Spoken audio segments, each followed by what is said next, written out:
జ్యోతిష శాస్త్రం ప్రకారం ఒక వారం రోజుల పాటు కన్యా రాశి వారు ఎటువంటి శుభ అశుభ ఫలితాలను పొందుతారో తెలుసుకోవాలంటే ఈ వీడియోని స్కిప్ చేయకుండా పూర్తిగా చూడండి. అలాగే తప్పకుండా మా ఛానల్ని సబ్స్క్రైబ్ చేసుకోండి.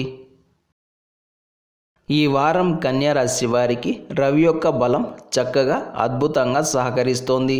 దీనికి తోడు గురువు యొక్క బలం కూడా మెండుగా ఉంది.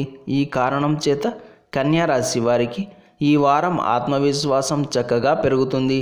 ఎక్కడ లేని ధైర్యాన్ని కూడా కలిగి ఉంటారు. అందుకే మీ శత్రువులపై అలాగే మీరంటే గిట్టని వారిపై ఊహించని విధంగా యుద్ధబేరిని కూడా మోగిస్తారు. ఒక పిల్లిని చాలా కాలం పాటు గదిలో పెట్టి బంధించినప్పుడు ఎలాగైతే తిరగబడుతుందో మీరు కూడా ఈ సమయంలో అలాగే తిరగబడతారు. ఎన్నో అవమానాలను, అపవాదులను, చీత్కారాలను ఎదుర్కొన్న మీరు ఇప్పుడు తిరగబడతారు.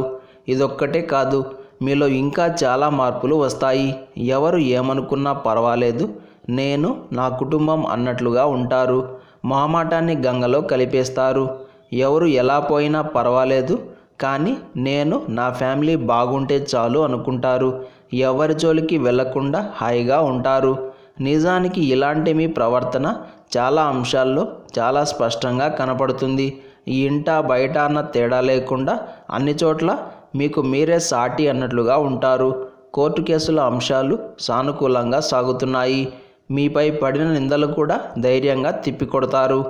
ఒక్క ముక్కలో చెప్పాలంటే చిన్న పెద్ద అన్న తేడా లేకుండా అన్ని రకాల వాదనల్లో మీదే పైచేయి అవుతుంది. ఇందులో మాత్రం ఎలాంటి సందేహం లేదు. ఈ వారం ఏవైనా ముఖ్యమైన నిర్ణయాలు తీసుకోవాల్సి వచ్చినా లేదా అమలు చేయాల్సి వచ్చినా అలాంటి వ్యవహారాలను గురువారం లేదా శుక్రవారం రోజున చూసుకోవడం మంచిది. ఏది ఏమైనా ఎదుటివారు పూర్తిగా మాట్లాడిన తరువాతనే మీరు సమాధానం చెప్పే ప్రయత్నం చేయండి. విద్యార్థులకు కాలం అనుకూలంగా ఉంది.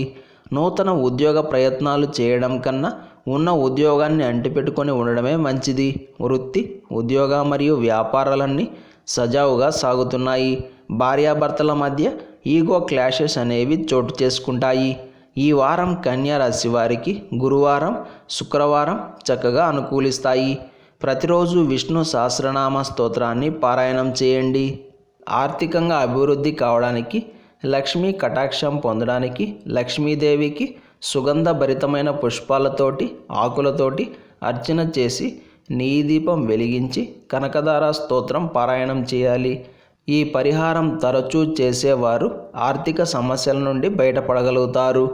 ఉద్యోగాలు సడన్గా పోకుండా ఉండడానికి, ఎలాంటి టెన్షన్ లేకుండా ఉద్యోగం సాఫీగా సాగడానికి, పై అధికారుల నుండి ఒత్తిడి లేకుండా ప్రశాంతంగా పనులు పూర్తి కావడానికి, ఇలా అన్నింటికీ ఈ పరిహారం చక్కగా ఉపయోగపడుతుంది. దీనికోసం ప్రతి మంగళవారం ఉపవాసం ఉండాలి. ఒక పూట ఉపవాసం ఉండాలి. ఈ ఉపవాసం సమయంలో తేలికమైన ఆహారాన్ని మాత్రమే తీసుకోవాలి. అలాగే ప్రతి శనివారం శ్రీ ఆంజనేయ స్వామివారికి 108 ప్రదక్షిణలు చేయాలి. లేదా హనుమాన్ చాలీసాని భక్తి శ్రద్ధలతో 11 సార్లు పఠించండి. ఇలా తరచూ చేస్తూ ఉండాలి. అప్పుడు మీకు ఉద్యోగం వలన ఇబ్బంది కానీ, జాబ్ పోతుందేమో అన్న భయాలు కానీ అస్సలు ఉండవు. కాలం ప్రశాంతంగా సాగిపోతుంది. ఇలాంటి సమాచారాన్ని ప్రతిరోజు పొందడానికి వెంటనే మా ఛానల్ని సబ్స్క్రైబ్ చేయండి.